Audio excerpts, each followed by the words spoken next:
En los rincones más sombríos del viejo Londres, hay teatros donde el eco de los aplausos aún guarda secretos que la justicia no pudo escuchar. Esta es una historia de rencores que no prescriben, de un sombrero olvidado y de una melodía que confesó más que cualquier palabra. ¿Desde dónde estás escuchando esta historia? ¿Qué hora es allá donde estás ahora? Déjamelo saber en los comentarios. Afina el oído y prepara el alma, porque algunas verdades solo se revelan cuando el telón cae. Y nadie aplaude. Aquella tarde de noviembre, Londres se encontraba envuelta en una melancolía húmeda que parecía susurrar secretos a través de las rendijas de los tejados. La niebla descendía con la paciencia de un recuerdo no deseado, y la lluvia, constante pero discreta, resbalaba por los cristales de Baker Street como si quisiera borrar lo que allí se vivía. A pesar del clima, Holmes aceptó con inusual presteza mi sugerencia de asistir a la ópera. Yo debía haber advertido entonces que su silencio, más que reflexivo, era expectante. No era la música lo que lo atraía, sino algo que él no compartió conmigo. Y es que, aunque yo ignoraba aún los detalles, aquella no sería una velada ordinaria. Al llegar a la Royal Opera House, el ambiente era tan solemne como el de una iglesia en vísperas de tormenta. Los faroles de gas brillaban débilmente a través de la neblina, proyectando siluetas inestables sobre las losas húmedas. Carrozas relucientes descargaban damas con collares centelleantes y caballeros de gesto distante. Entramos entre murmullos y perfumes, Holmes envuelto en su habitual abrigo gris, yo ligeramente incómodo con mi frac alquilado. Había en la sala una tensión invisible, como si todos los presentes esperasen algo más que una función de Mozart. En la penumbra dorada del vestíbulo, Holmes alzó una ceja. «La ópera comienza arriba», murmuró. «Pero los verdaderos dramas a menudo se desarrollan en el guardarropa». A la izquierda del vestíbulo, un criado flaco recogía los sombreros de copa con una diligencia monótona. Holmes se detuvo, fingiendo un ajuste en sus guantes, y me pidió que observase. 7 sombreros se alineaban en el perchero principal.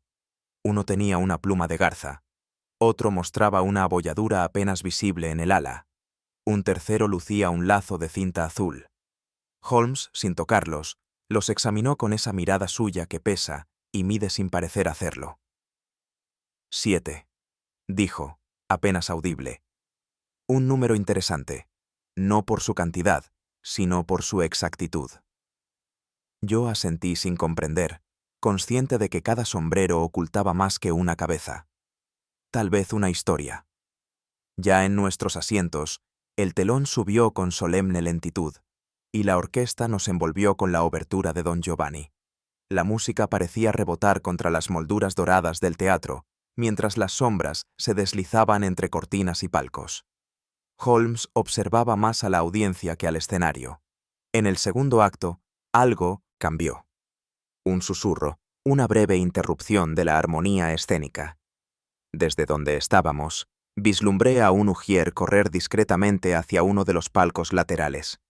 Nada parecía fuera de lugar, y sin embargo, sentí cómo el aire se volvía más denso, más cargado. Holmes apoyó los dedos sobre su bastón.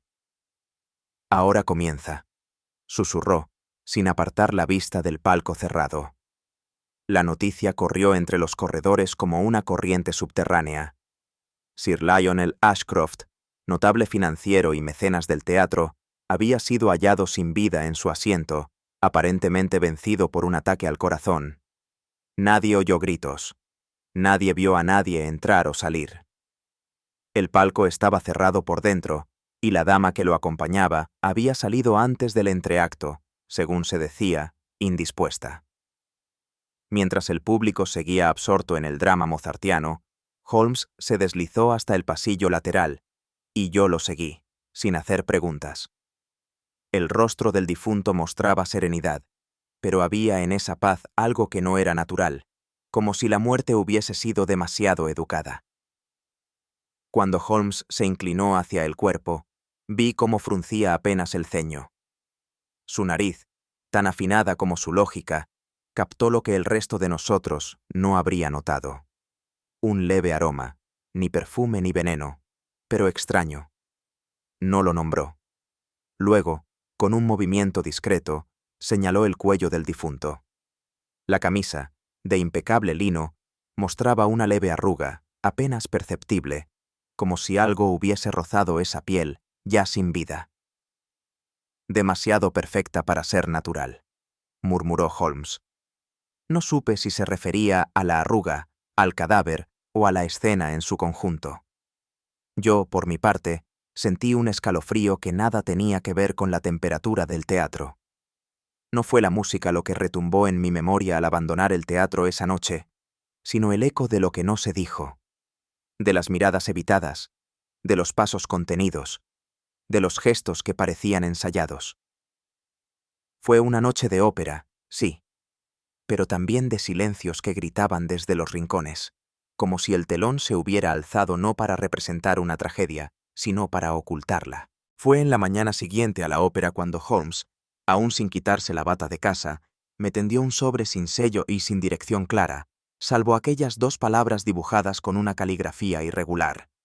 Para el señor Sherlock Holmes. El papel, de textura fina pero sin membrete, contenía tan solo una frase escrita con tinta pálida. Sir Lionel Ashcroft no murió de causas naturales. Si le interesa la verdad, comience por el guardarropa. Holmes no dijo nada al terminar de leer. Me observó en silencio, y después volvió los ojos hacia la chimenea.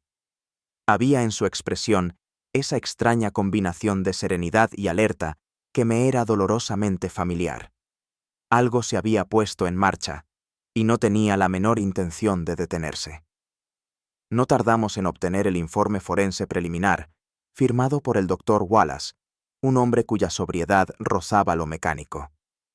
El documento hablaba de un colapso cardíaco fulminante, sin signos de violencia ni señales externas. Se mencionaba, en tono casi apologético, que el difunto padecía de tensión elevada, y que la emoción de la ópera podía haber sido el detonante final. Y, sin embargo, Holmes no dejó de golpear con el dedo índice sobre una línea concreta del informe. No se observaron marcas en la piel ni evidencias de trauma visible. Lo que no se ve, murmuró, suele ser más revelador que lo evidente. Había un vacío en el lenguaje del informe, un silencio que sugería más que cualquier conclusión rotunda. El inspector Gregson nos recibió en su oficina con la cortesía de quien ya ha cerrado la carpeta y la ha archivado. Le conocíamos desde hacía años, y si bien no carecía de competencias, tampoco destacaba por su imaginación. El teatro no ha presentado denuncia alguna, dijo, encogiéndose de hombros. La familia ha aceptado la explicación médica, y no hay móvil, ni herencia disputada, ni señales de intervención externa. Con voz medida, Holmes le preguntó si alguien había investigado el área del guardarropa. Gregson soltó una risa leve, casi nerviosa. ¿El guardarropa? ¿Qué clase de crimen comienza entre sombreros y abrigos? Holmes no respondió, pero su silencio fue más elocuente que cualquier refutación. En él se condensaba una certeza en formación. Volvimos al teatro esa misma tarde, bajo un pretexto acordado con la administración. El palco número 17 permanecía tal como se había hallado, con las cortinas a medio correr, la butaca aún ligeramente desplazada hacia la izquierda, y la lámpara de gas aún oliendo a encendido reciente. Holmes examinó el picaporte interior. Cerrado desde dentro, murmuró, sin llave visible en el exterior. Me señaló la alfombra, gruesa, sin huellas distinguibles. Todo parecía diseñado para que nada perturbara la escena, como si la muerte hubiera sido una función ensayada. Nadie pudo entrar ni salir sin ser visto, dije. Holmes no contestó de inmediato. Se inclinó sobre el respaldo de la silla, lo olfateó brevemente, y después murmuró. A veces lo imposible no es más que lo inobservado. A petición de Holmes, el jefe de utilería y 2 porteros del teatro accedieron a responder algunas preguntas. Holmes los abordó con la cortesía de un curioso más que de un investigador. Preguntó por horarios, por cambios de rutina, por quienes tenían acceso a ciertas áreas. Las respuestas fueron, en apariencia, banales. Pero uno de los porteros, un anciano con ojos hundidos y manos temblorosas, mencionó algo que hizo que Holmes se detuviera. Un caballero de estatura media, abrigo negro y sombrero nuevo, había entrado por la entrada de servicio poco antes del segundo acto. Llevaba una credencial antigua, dijo, y nadie se atrevió a detenerle. Holmes agradeció la información y, una vez solos, comentó: «Nada es tan invisible como aquello que parece habitual». Fue un joven acomodador quien, ante nuestra insistencia, recordó un detalle más. Durante el entreacto, una dama con velo espeso salió apresuradamente del palco 16, contiguo al de Sir Lionel, sin recoger su sombrero. No volvió. La descripción era vaga, delgada, alta, con guantes largos y perfume persistente. Nadie la vio llegar, ni había constancia de su nombre en la taquilla. ¿Y su sombrero?, preguntó Holmes. Quedó en el guardarropa hasta el cierre. Un sombrero elegante, dijo el joven, con una pluma blanca. Al día siguiente, desapareció. El joven parecía inquieto al recordarlo. Quizá alguien vino a recogerlo después. No sabría decirlo. Holmes se giró hacia mí. Una mujer que entra sin nombre y sale sin sombrero. Hay algo más que ópera en juego, Watson. De regreso a Baker Street, Holmes se encerró en su habitación durante más de una hora. Cuando finalmente salió, traía en la mano una hoja con anotaciones ordenadas y líneas cruzadas entre nombres y horarios. «No hay duda de que la muerte de Sir Lionel fue provocada», dijo con la voz neutra del cirujano que confirma lo evidente. «Y quien la planeó, quiso hacernos mirar hacia otro lado». Me explicó, con su claridad habitual, que el sombrero desaparecido, la dama sin nombre y la carta anónima no eran elementos aislados, eran fragmentos de una construcción deliberada. «Nos enfrentamos», añadió, «a alguien que domina el arte de disfrazar lo real con lo plausible. El crimen perfecto no es el que deja sin pruebas, Watson, sino el que ofrece las pruebas equivocadas». Aquel mediodía gris regresamos al teatro, no como espectadores, sino como quienes buscan leer entre bastidores la partitura de un crimen. Holmes no se dirigió al palco ni al escenario. Fue directamente al guardarropa, como si el enigma residiera no en la muerte misma, sino en lo que los vivos dejaron atrás. Allí, el encargado, un anciano enjuto con manos encallecidas, confirmó que aquella noche se habían registrado exactamente 7 sombreros de copa. Holmes frunció apenas los labios. Observó los estantes vacíos como si fueran vitrinas de museo. 7 es un número que no admite error, Watson, murmuró. Ni exceso ni ausencia, solo exactitud. Y en esa exactitud hay algo que no encaja. A instancias de Holmes, tomé un cuaderno de notas y comencé a registrar, uno por uno, los sombreros recuperados y etiquetados. El primero era de ala ancha, con una cinta de satén negro ligeramente deshilachada. El segundo mostraba una pluma de garza, indudablemente francesa. El tercero tenía una abolladura apenas perceptible en el lado izquierdo. El cuarto llevaba un lazo azul marino, atado con torpeza. El quinto, más sobrio, olía a cuero viejo. El sexto parecía nuevo, sin marcas visibles. El séptimo, sin embargo, me produjo una extraña incomodidad. Estaba impecablemente limpio, demasiado. Holmes no me interrumpió, anotaba mis observaciones en silencio. «No son los hombres los que se rebelan», dijo finalmente. «Son sus detalles. Y estos sombreros hablan, Watson. Hablan en un idioma que debemos aprender a escuchar». Holmes se inclinó sobre el sombrero que yo había descrito como inmaculado. Lo sostuvo apenas unos segundos y después lo devolvió con sumo cuidado. Extrajo de su bolsillo una pequeña lupa y la aplicó al borde interior. «Curioso», susurró. Me pidió que oliera con discreción la parte interna del forro. Percibí una fragancia suave, casi floral, y un leve rastro de cera, como si el objeto hubiera estado en contacto con una vela perfumada. «Un vestigio de tocador femenino», aventuré. Holmes asintió sin afirmarlo. «O el eco de un disfraz, quizás», dijo. «Lo que no pertenece a este lugar suele anunciar su origen». La cera no tenía sentido en un entorno donde la luz era de gas, no de mechas encendidas. Y sin embargo, ahí estaba, como una firma involuntaria. «Piénselo bien, Watson», dijo Holmes mientras caminábamos por el corredor vacío del teatro. «¿Qué es más fácil que ocultar un rostro? Cambiar lo que lo corona». Un sombrero intercambiado puede confundir identidades en un instante. La hipótesis comenzaba a tomar forma.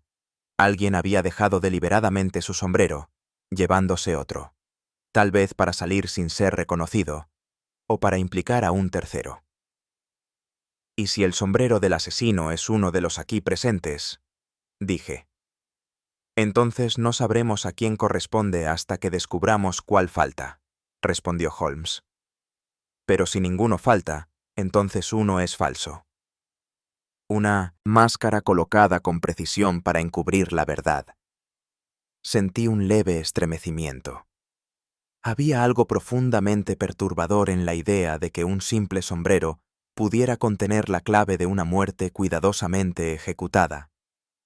Fue el mismo encargado del guardarropa quien, tras cierta reticencia, nos habló de un incidente menor ocurrido aquella noche. Uno de los jóvenes cantantes de reparto, de nombre Langley, había sido sorprendido merodeando cerca del guardarropa sin motivo claro, minutos antes de iniciarse el segundo acto.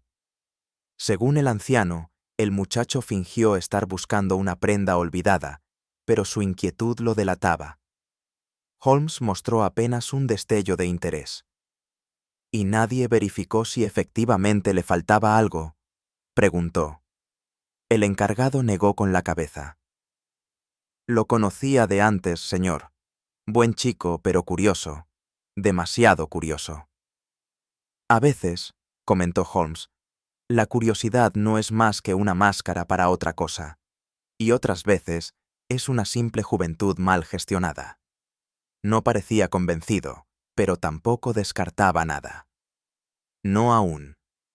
Langley fue localizado esa misma tarde y accedió a hablar con nosotros en una sala lateral del teatro, con el nerviosismo mal disimulado de quien teme haber hecho más daño del que cree. Aseguró que había oído rumores entre bastidores sobre algo extraño en el palco de Sir Lionel y que, movido por la ansiedad y la imaginación, se acercó al guardarropa para intentar averiguar si había algún objeto fuera de lugar. Su testimonio, torpe pero sincero, revelaba más miedo que malicia. Holmes le escuchó sin interrumpir, sin forzar, y al final le pidió que repitiera exactamente el motivo de su inquietud. «No lo sé, señor», respondió Langley. «Solo sentí que algo no cuadraba». Holmes le dejó marchar sin una palabra más. «No miente», dijo luego. «Y si miente, lo hace con una torpeza que lo exime del crimen. El asesino que buscamos, Watson, no comete errores de principiante». Antes de abandonar el teatro, Holmes volvió sobre los sombreros. Observó nuevamente las etiquetas. 6 estaban claramente asignados. Nombres, iniciales, fechas. Pero el séptimo, el de la cera perfumada, presentaba una peculiaridad. La etiqueta había sido escrita con una letra diferente. No era del encargado habitual, sino de mano temblorosa y caligrafía más angulosa. «¿Y este sombrero?», preguntó Holmes al encargado. «¿Quién lo trajo?». El hombre vaciló. «No lo recuerdo, señor. Nadie vino a recogerlo después de la función». Holmes asintió con lentitud. «Entonces no tenemos un sombrero sin dueño, Watson, sino un dueño que no desea ser identificado. O, peor aún, uno que ha cambiado de sombrero con alguien más». Observé la hilera de objetos inertes. 7 formas. 7 silencios. Y uno de ellos, el séptimo, no era lo que parecía. Era un espejo deformado, una sombra sin cabeza. Y en su interior, quizás, dormía la verdad. No fue hasta bien avanzada la investigación que Holmes pronunció el nombre de Clarissa Ashcroft. Lo hizo sin dramatismo, como quien menciona una nota al pie cuya importancia aún no se ha revelado del todo. La sobrina del difunto, dijo simplemente.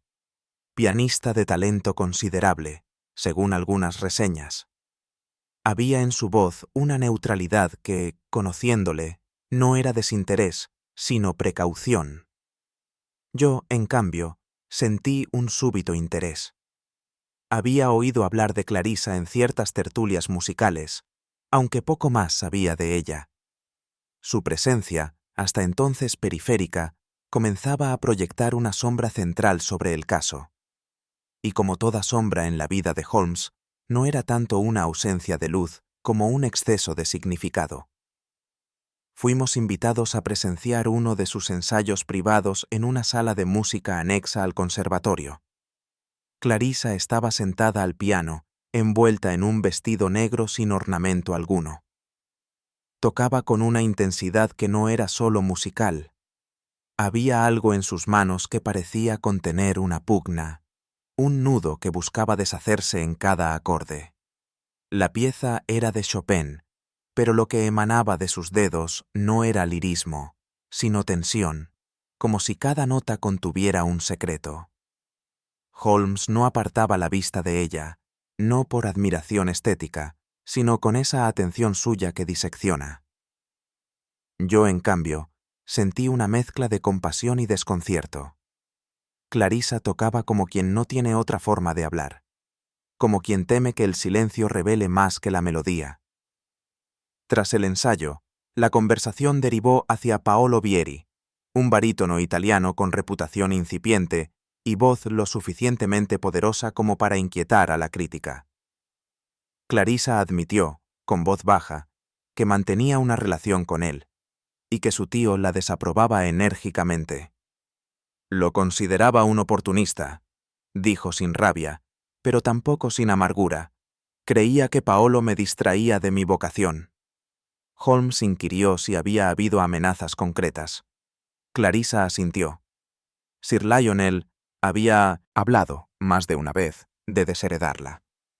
La palabra había sido dicha, aunque aún no escrita. Yo percibí el temblor contenido en su voz, y supe que esa amenaza no era meramente económica. Había sido una forma de desarraigo emocional, una forma de castigo, y quizás, pensé, también una forma de control. Fue Holmes quien lo encontró, escondido entre las partituras de una sonata en do menor. Un frasco pequeño, casi inofensivo en apariencia, con restos de un líquido ámbar en su interior.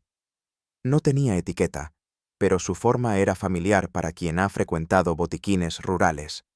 Una tintura de estricnina vegetal. Holmes no dijo nada. Lo sostuvo bajo la luz, lo giró lentamente y, tras un instante, lo devolvió al mismo lugar donde lo había hallado. Demasiado a la vista para ser culpable, musitó.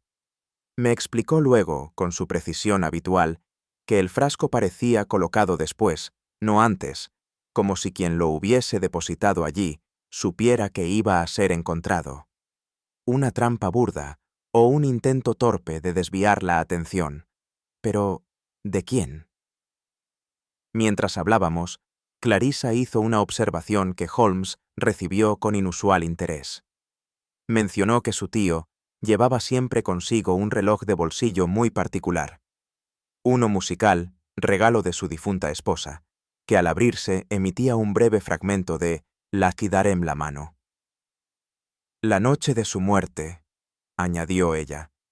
Ese reloj no apareció entre sus pertenencias. Lo llevaba siempre, siempre. Holmes se quedó inmóvil. No preguntó por el mecanismo ni por el valor del objeto, sino por el contenido emocional que conllevaba. Ese reloj no era solo un artefacto, era una costumbre, un símbolo, tal vez incluso un rito privado.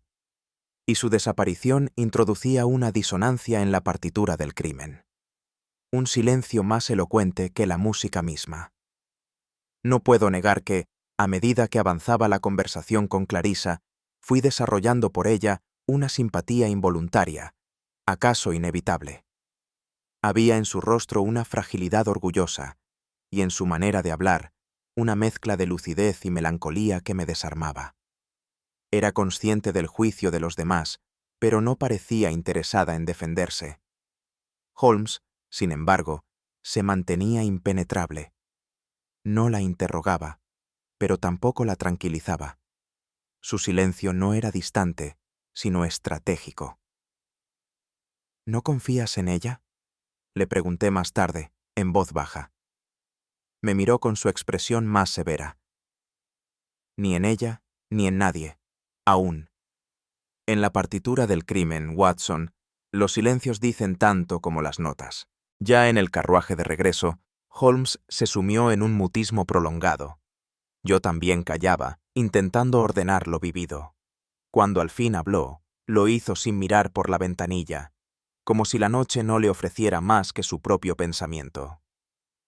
Todo lo que hemos oído, dijo, tiene la textura de la verdad, pero no su forma. Hay sinceridad en Clarissa, sí, pero también hay lagunas. Pausas. Como en la música, Watson, lo esencial no siempre es lo que suena, sino lo que calla. Me habló del reloj, del frasco, del sombrero sin dueño. Todo empezaba a formar un patrón, pero las piezas aún no encajaban del todo. Estamos oyendo los acordes sueltos de una melodía, añadió. La clave, sospecho, aún no ha tocado su nota final. El regreso al teatro no tuvo la solemnidad de una visita, sino la concentración casi clínica de un retorno a la escena de una cirugía mal resuelta. Holmes caminaba con esa lentitud suya que no era torpeza, sino estrategia. Nos condujeron hasta el palco donde Sir Lionel Ashcroft había muerto. Nada, en apariencia, había sido alterado. La disposición del mobiliario, el leve olor a terciopelo antiguo, incluso el silencio flotante del recinto, componían una escena que se resistía a hablar, y sin embargo, Holmes la miraba como quien interroga sin palabras. Un crimen que no deja huellas, murmuró. No es perfecto. Es solo prematuro en su confianza. Observé con detenimiento el palco, intentando adoptar la mirada de mi compañero. El acceso era estrecho, con una puerta que cerraba sin juego visible.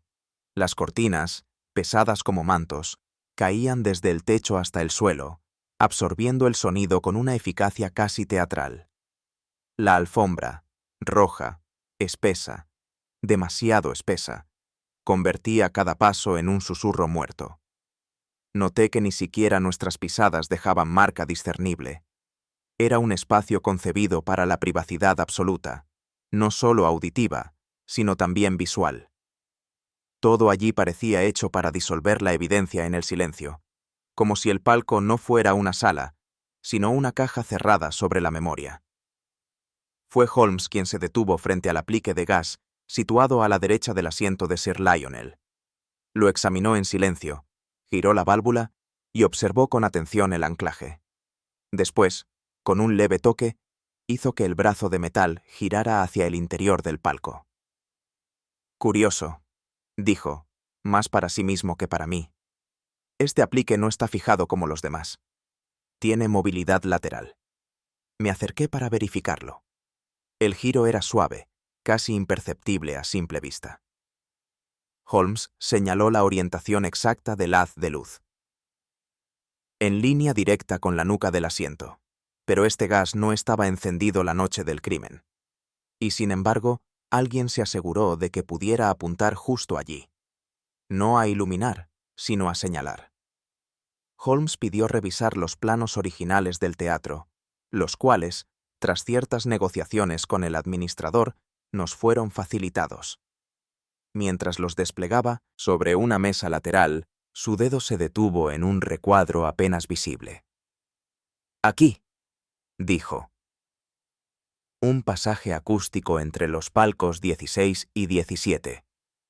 Antiguamente usado por los técnicos para corregir reverberaciones. Me acompañó hasta el palco contiguo, aparentemente idéntico.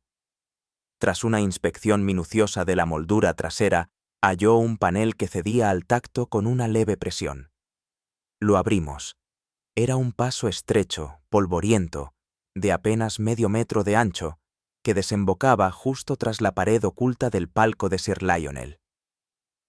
No figura en los planos actuales, añadió Holmes. Pero aún existe. Y ha sido utilizado. Hay huellas de roce en la madera. Recientes. Cuando regresamos al palco 17, Holmes permaneció de pie frente al asiento vacío. Su voz, cuando habló, fue más reflexiva que expositiva. No necesitaba estar aquí, no durante el acto mismo. Bastaba con preparar el instrumento adecuado. Me explicó que el veneno no tenía que administrarse en persona. Podía impregnarse en un objeto que la víctima tocaría sin sospecha. Un pañuelo, un pomo, incluso el brazo del propio sillón. Imagínelo, Watson. Prosiguió. Un acceso desde el palco vecino, un breve instante antes del entreacto. El asesino ajusta el aplique para que apunte hacia un punto concreto, manipula un objeto mínimo, invisible, y desaparece sin dejar rastro. Cuando Sir Lionel regresa a su asiento, todo está ya decidido. Solo falta el tiempo y el silencio. Sentí un escalofrío. No por el crimen, sino por su elegancia matemática. Holmes, de regreso en Baker Street, reprodujo la escena con un rigor que solo él podía convertir en arte. Utilizó figuras de madera, cintas y una pequeña maqueta del palco que improvisó en apenas una hora. Me mostró cómo el haz de luz, si era orientado con precisión, podía guiar la atención de la víctima hacia un objeto determinado. Me explicó la secuencia temporal exacta del entreacto, los minutos que quedaban libres antes del regreso del público, la oscuridad propicia. No es un crimen pasional, concluyó. Es una construcción escénica, un acto deliberado, ensayado, ejecutado sin titubeos. Y, como en el teatro, el asesino confió en que los espectadores solo miraran hacia el escenario. Fue entonces cuando comprendí. El crimen no había ocurrido a pesar del espectáculo. Había ocurrido gracias a él. Esa noche, al cerrar mi cuaderno de notas, pensé en la extraña simetría entre el crimen y el teatro. Ambos requerían preparación, sincronía, un dominio absoluto del detalle. Pero el crimen, a diferencia del arte, no busca provocar emoción, sino disimularla. Holmes, sentado frente al fuego, se mantenía en silencio. Sabía que el asesino había jugado con las reglas del espectáculo, transformando un palco en cámara y a un magnate en víctima silenciosa. Me pareció, por un instante, que la justicia misma era una función demasiado breve para tanto artificio. Y sin embargo, como en toda obra bien escrita, presentía que el tercer acto aún no había comenzado. Fue en una breve conversación con el encargado del guardarropa cuando emergió, como una nota persistente entre compases mudos, la mención del sombrero no reclamado. Holmes no necesitó hacer más que alzar una ceja para que lo condujeran hasta él. Era un objeto de impecable factura, reposando en una estantería como si aguardara todavía a su dueño. El anciano lo sostuvo con ambas manos, casi con reverencia. Nadie preguntó por él, dijo, y nadie se atrevió a llevárselo. Holmes lo tomó sin emitir juicio. Lo giró, lo pesó, lo observó como si fuese no una prenda, sino una pieza de evidencia articulada. Demasiado perfecto, murmuró. Lo olvidado con exceso de elegancia no suele ser olvido, es advertencia. Ya en Baker Street, a la luz tranquila del mediodía, Holmes me pidió que examinara el sombrero con detenimiento. Lo hice con la misma cautela con la que uno hojea una carta no dirigida a sí mismo. Era de fieltro negro intenso, de copa firme, borde discreto y equilibrio estético innegable. En el interior, cuidadosamente cosido, un forro de satén verde oscuro revelaba, bordadas en hilo dorado, las iniciales. P.B. Paolo Vieri, murmuré. Holmes no respondió. No celebró la deducción, ni la negó. Se limitó a tomar el sombrero de nuevo, como si no fueran las iniciales lo que le interesaban, sino la manera en que estaban cosidas. Demasiado visibles para ser casuales, demasiado limpias para haber sido usadas aquella noche. Decidimos visitar al señor Vieri sin anunciar nuestra verdadera intención.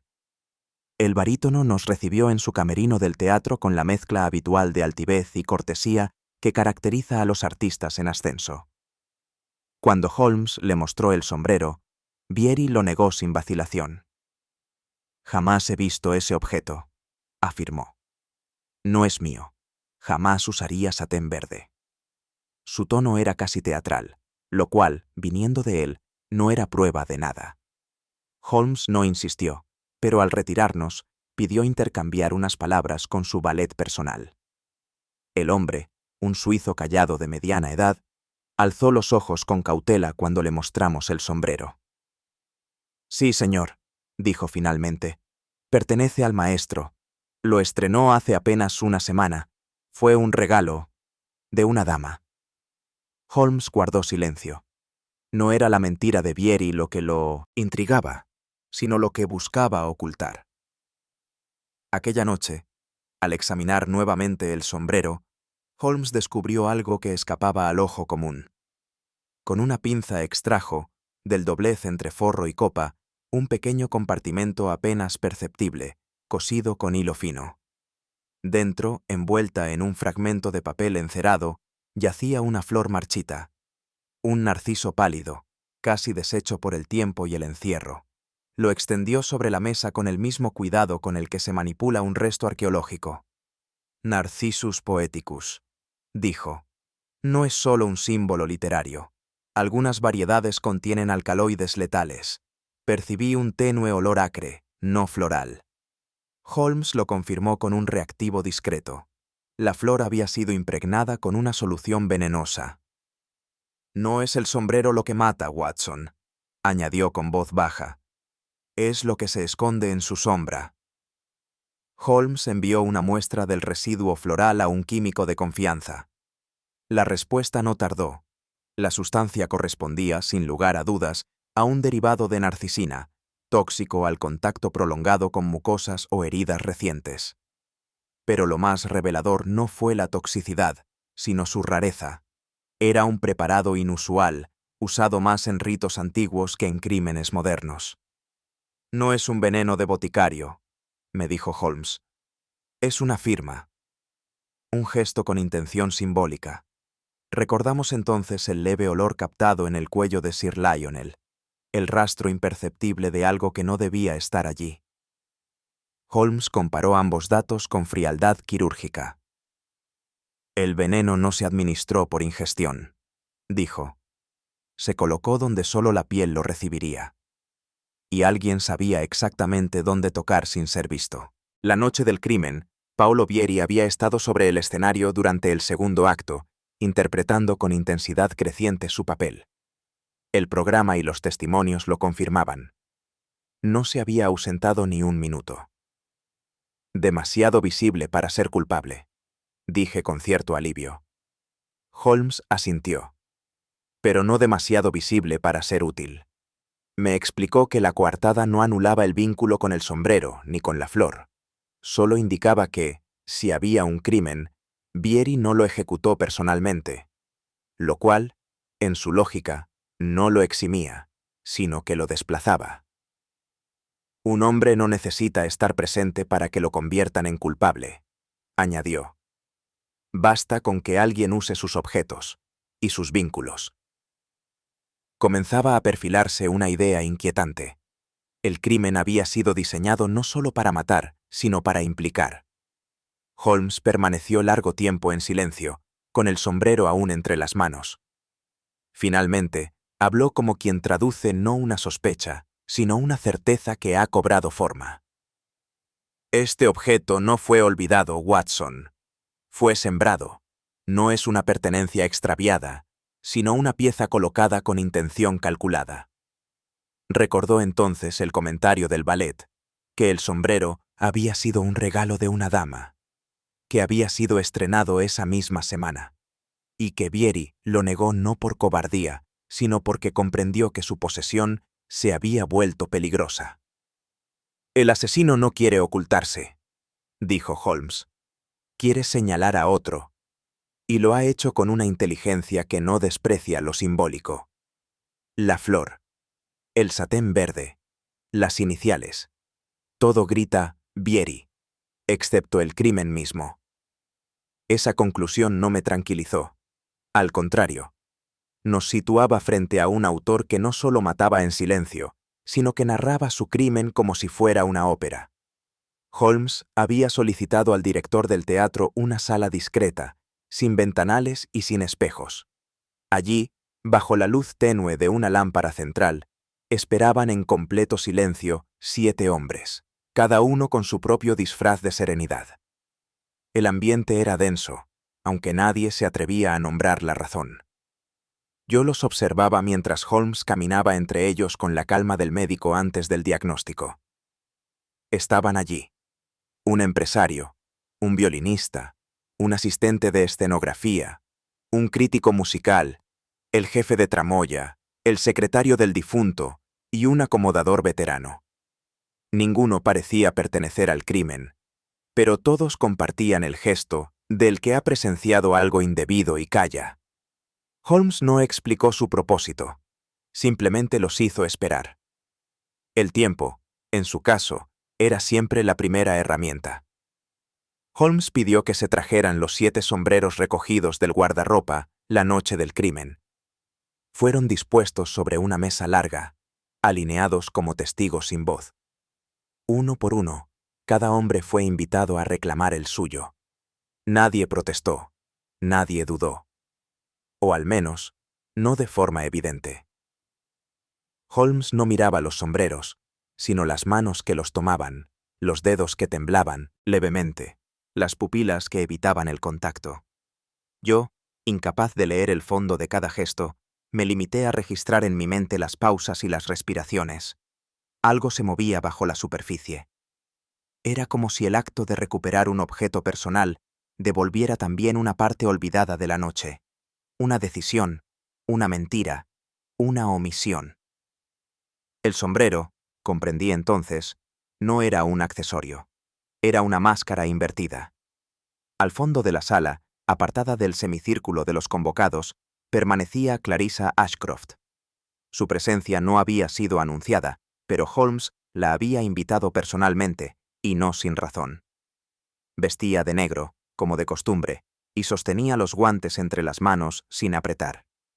No dijo una palabra. No se movió.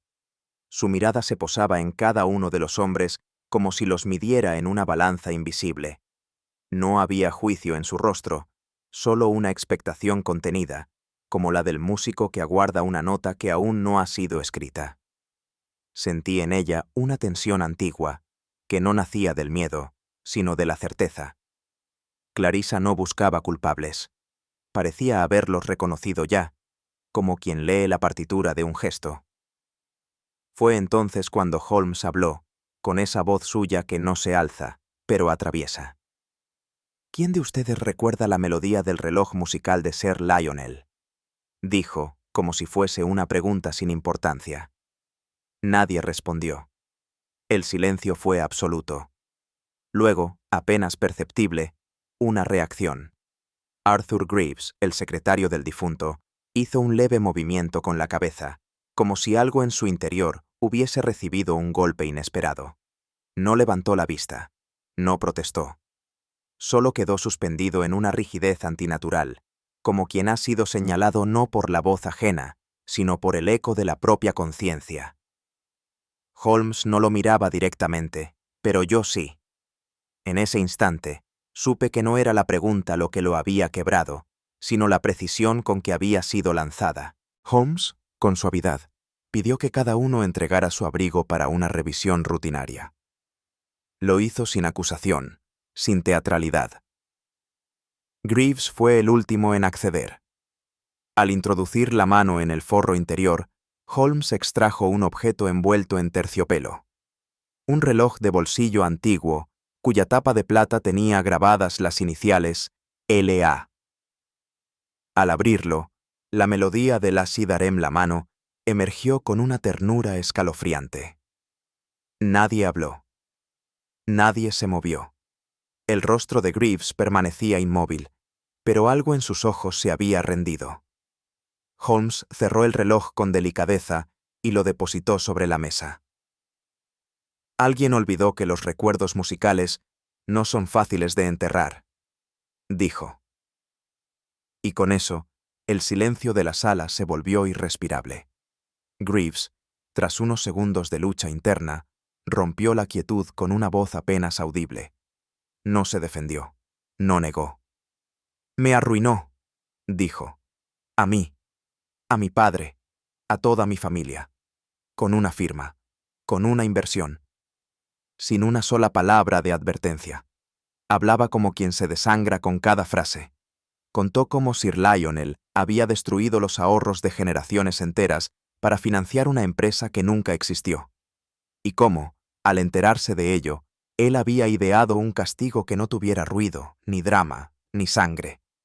Un castigo que devolviera al asesino la misma dosis de silencio con que él había arruinado su vida. No lo hice por Clarissa, añadió.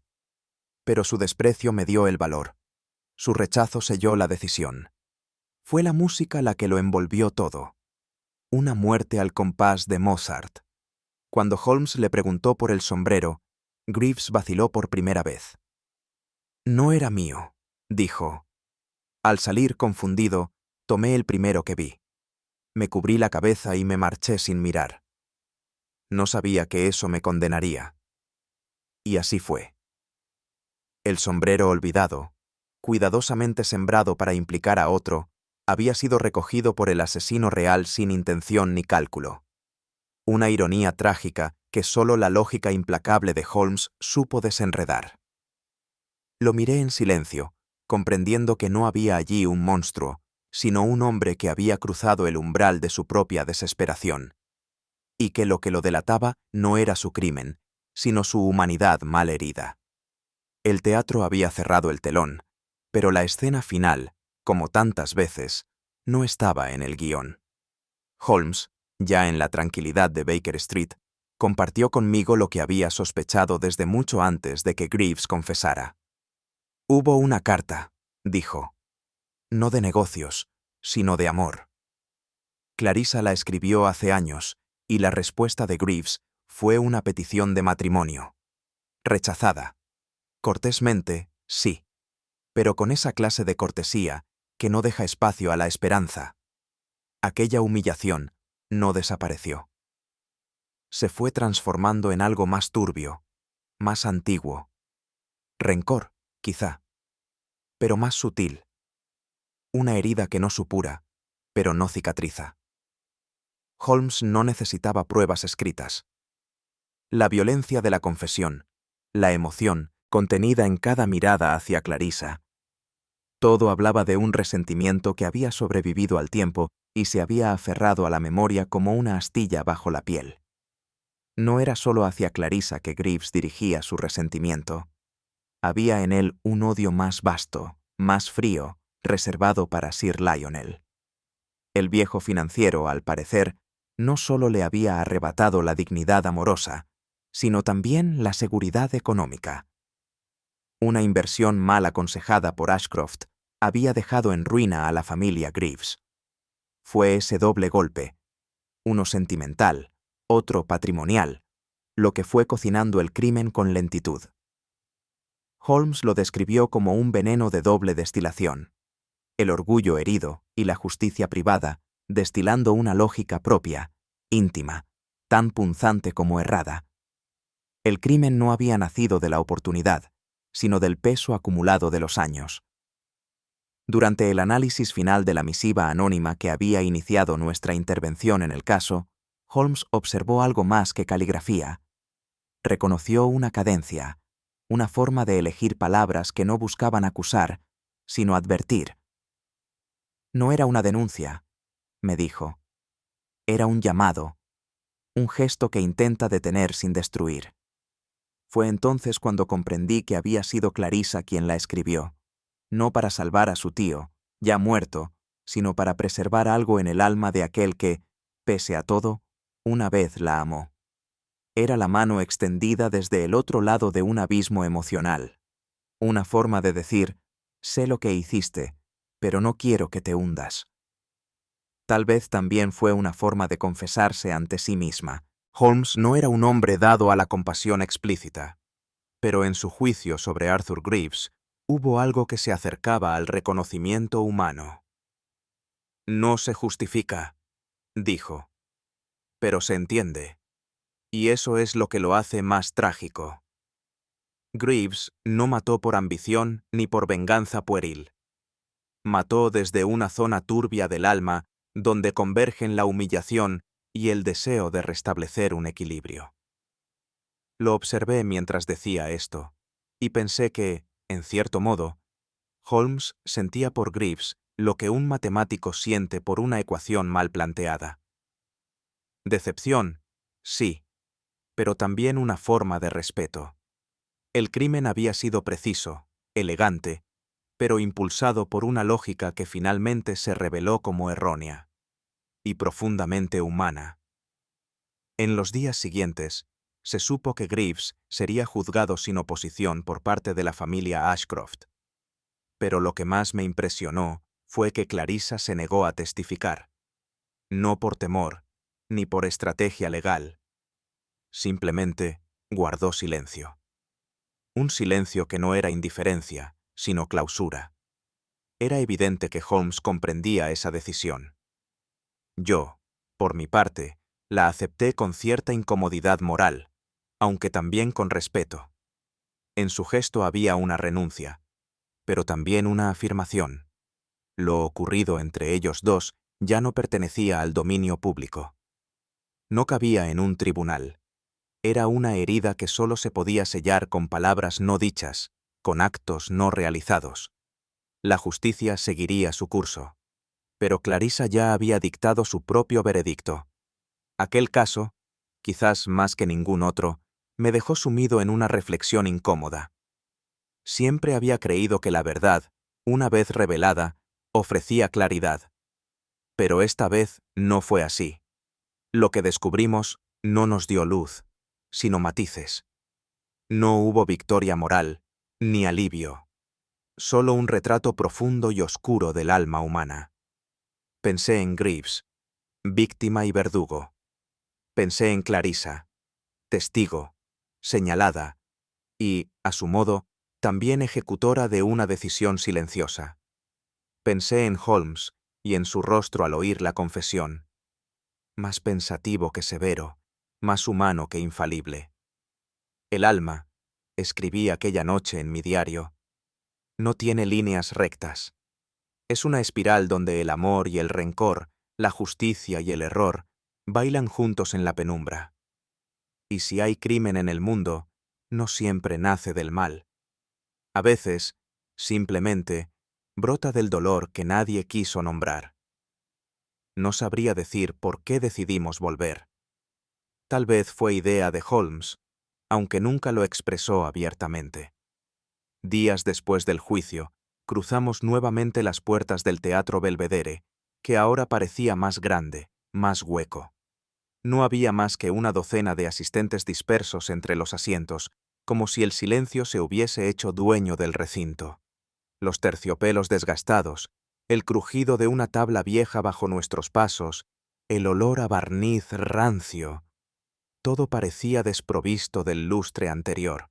Sin embargo, Holmes caminaba con la misma elegancia imperturbable. Yo, por mi parte, sentía que volvíamos no para presenciar un acto escénico, sino para escuchar un murmullo que solo se manifiesta cuando no queda nadie más que escuche. Una función sin público y sin propósito aparente, salvo, quizás, el de cerrar un círculo invisible. Apenas se alzó el telón. Comprendí que no habría obra. Solo estaba ella, Clarissa, sentada al piano en medio del escenario vacío. Las luces no la enfocaban. No cantaba. Tocaba. Una pieza triste, lenta, de armonías vagas que se deshacían como humo. Reconocí fragmentos de Schubert, pero entrelazados con silencios inesperados, como si cada nota fuese arrancada no del pentagrama, sino de algún rincón secreto del alma. Su figura, inmóvil, se fundía con la sombra que la envolvía, y tuve la impresión de que no tocaba para nadie, ni siquiera para sí misma, sino para aquello que no pudo decirse, que no debía decirse, y que solo la música podía susurrar sin traicionar. Fue, a su modo, un requiem sin nombre. Holmes, a mi lado, no aplaudió. Tampoco hizo ademán alguno. Permaneció con las manos juntas, los ojos fijos en el teclado como si leyera entre las notas un manuscrito invisible. A veces, Watson, murmuró sin apartar la vista, la música revela más que un testimonio bajo juramento. En sus pausas, en sus quiebres, hay confesiones que no caben en palabras. No lo dijo con tono poético, ni como sentencia. Era una observación seca, contenida, pero con una carga emocional que rara vez le oía.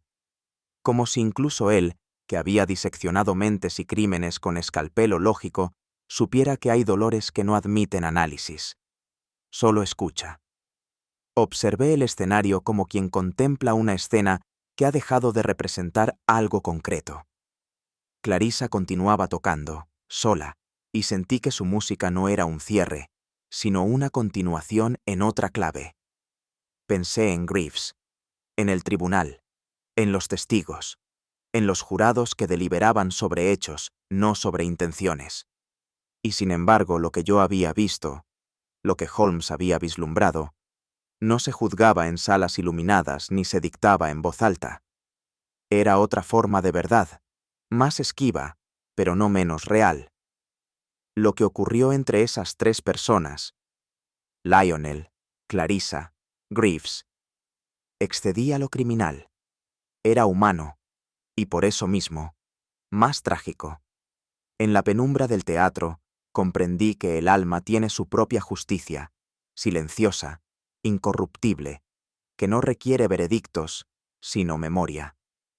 Al levantarnos para salir, mi mirada se desvió hacia el extremo del palco, donde yacía un objeto solitario, un sombrero olvidado. No era el mismo, lo sabía, pero su presencia me perturbó como si lo fuera.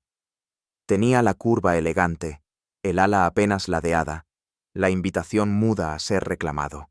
Nadie lo hacía, como si su dueño, quienquiera que fuera, prefiriera que permaneciera allí, como una huella más del drama vivido. Pensé entonces que ese sombrero, desprovisto ya de veneno, era ahora otra cosa, un símbolo, no de culpa, sino de lo que queda cuando la culpa no basta. Una prenda muda que, como la música de Clarissa, hablaba sin palabras. Y mientras nos alejábamos bajo el cielo plomizo de Londres, supe que ese eco, el de un sombrero olvidado, nos seguiría mucho tiempo después de haber dejado el teatro. Hay ecos que no mueren con el silencio y culpas que no se disuelven en un veredicto. A veces, la justicia camina por senderos visibles, pero la verdad, esa más íntima y dolorosa, se esconde entre lo no dicho. Clarissa no alzó la voz, Holmes no celebró su deducción, y yo aún me pregunto si entendimos del todo el peso de lo que no se declaró. En ciertos casos, el crimen no termina con el castigo, sino que permanece, agazapado, en los rincones de la conciencia. ¿Tú qué habrías hecho en el lugar de Clarissa? ¿Habrías callado? ¿O habrías señalado al culpable con nombre y apellido? Déjamelo saber en los comentarios. Si esta historia resonó contigo como el eco de un teatro vacío, te invito a darle like, compartirla con quienes disfrutan del misterio clásico, dejar tu reflexión en los comentarios y suscribirte para no perderte el próximo caso donde la sombra y la lógica se encuentran.